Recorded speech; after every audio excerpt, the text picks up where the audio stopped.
In episode 4, Conrad explains to Steven that he's having a panic attack and he just needs Steven to talk. So Steven does.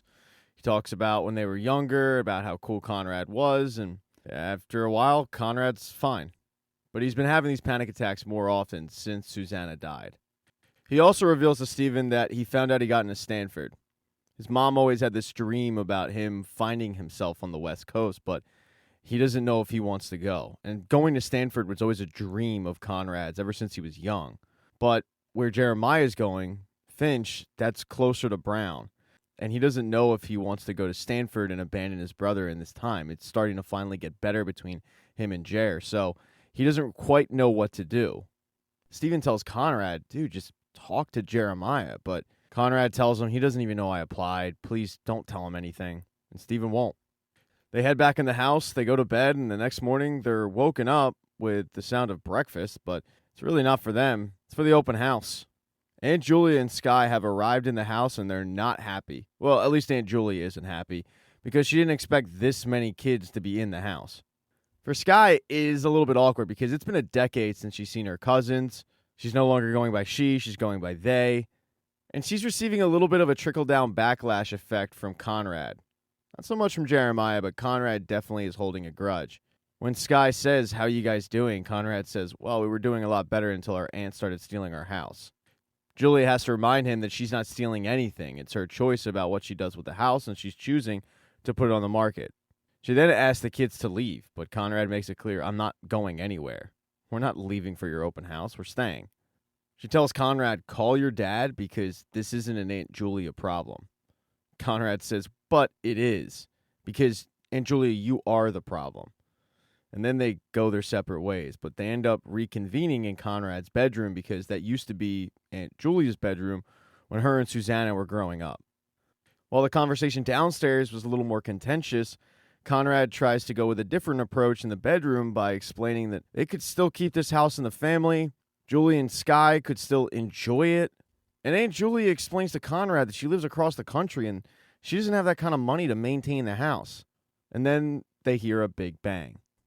The sound of that bang was the AC going out, which doesn't make for a good situation with an open house being in a few hours and the temperature rising to 96.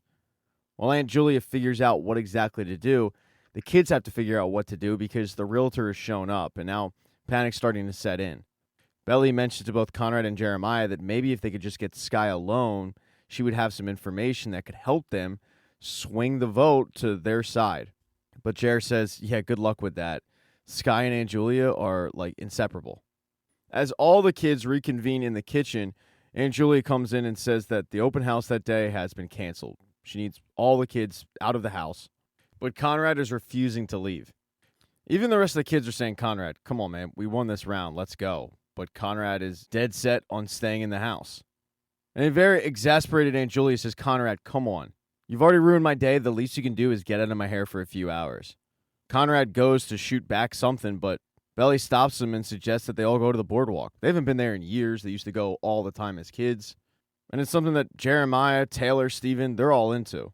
So it's set. They're all going to go to the Boardwalk. But before they leave, Belly invites Sky, which is a really nice gesture. And at first, Sky is really hesitant to go. They say that they probably should just stay with their mom at that point. But kids are like, no, come on. It could be fun. And even Aunt Julia says, it wasn't for me when I was a kid, but yeah, you might enjoy it. Go, have fun. So Sky tags along. For Jeremiah especially, it's a really nice gesture because he wants to hang out with Sky. He doesn't have a relationship with anybody but his dad and his brother. So it's just nice to have some extended family that he might be able to connect with. At first, the trip to the Boardwalk is not great because Sky's a little bit of a Bobby Buzzkill. At one point, Sky tells a story about how Susanna used to drag her mom to the Boardwalk, and even though her mom hated it, Susanna loved it so much, so they ended up coming. And Conrad says, you know what else my mom loved? The beach house. And Sky kind of throws their hands up and says, Conrad, my mom's not a monster, and your mom wasn't a saint. And right there, the conversation could get very, very, very heated and pop off. And Belly recognizes that. So she proposes that they go in the arcade and they have fun. They used to do this competition when they were younger. It used to get really, really competitive between Conrad and Belly. And maybe they can do it again. The winner ends up getting a bag of candy bought for them by the loser. Before Sky can bail on it, Belly says, no, you're on our team. And it's the girls versus the guys. The first competition they do is laser tag. And at the end of it, the boys win. When they get out, there's a lot of trash talk between Belly, Steven. But as for Conrad and Jer, they're just kind of talking amongst themselves when Sky walks up and asks, do you guys remember the last time we saw each other? And Conrad does. It was Christmas morning, years ago. They woke up and Sky and Aunt Julia had just bounced. But that's not the version that Sky has. This particular Christmas was right after their grandfather died. Julia and Susanna were never really close. But I guess Julia wanted to kind of bury the hatchet. And Susanna wanted to act like everything was perfect still and didn't want to talk about anything. And a frustrated Aunt Julia woke up and decided, you know what? I'm going home. She grabbed Sky and she hopped on a plane. But on that plane ride back, she was crying the whole way because she really thought she could rehab her relationship with her sister. But she couldn't. Conrad, having never heard this story before, says, I don't think my mom was trying to put your mom down. I think she just wanted a fresh start. And Sky says, sucks that our moms couldn't work out their stuff before Susanna died. The next competition, though, is about to kick off. It's going to be rock climbing between Taylor, who's flirting hard with Steven, and Steven, who's dressed like the interior of a Perkins restaurant. Now, Steven's ready to free solo this thing. He doesn't need a harness at all. And that's when the worker runs up and says, no, dude, you can't do that. You need a harness. But that worker is Cam Cameron, my man. He was supposed to be an intern on a fishing boat, but unfortunately that fell through. So now he's working at the arcade. And he's thrilled to see the group.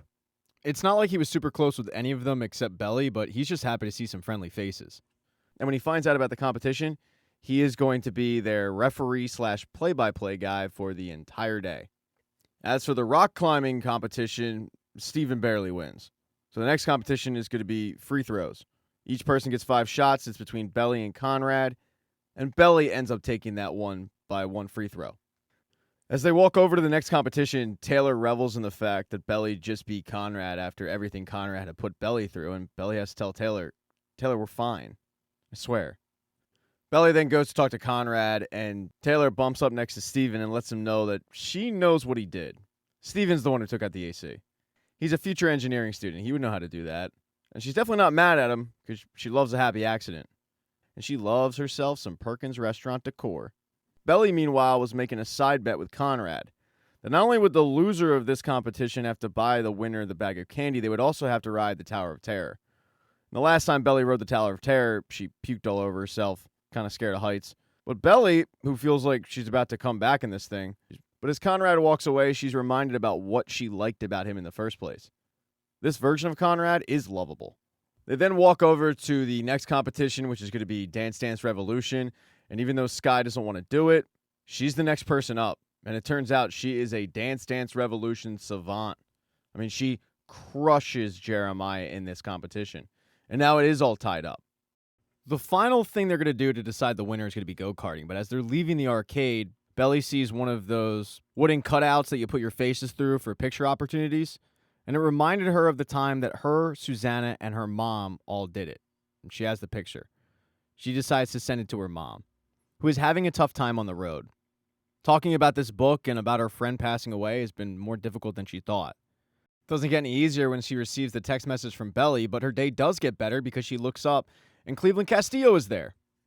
Cleveland starts asking her about how she's doing, and she reveals that she's not doing well. She's keeping a lot in. She doesn't want to put the burden on her children about how difficult this situation's been for her. And Cleveland's advice is, let it out. It's okay to let them know that you're hurting too. It might make the grieving process easier for you. The two agree to go to dinner that night because it turns out Cleveland just showed up at this book thing for her. But as Cleveland walks away, Laurel realizes she has to text Belly back, and she starts to write a really meaningful thing about how much she does miss Susanna. But ultimately, she deletes that part and she says, thanks a lot. I appreciate this. I'll talk to you later.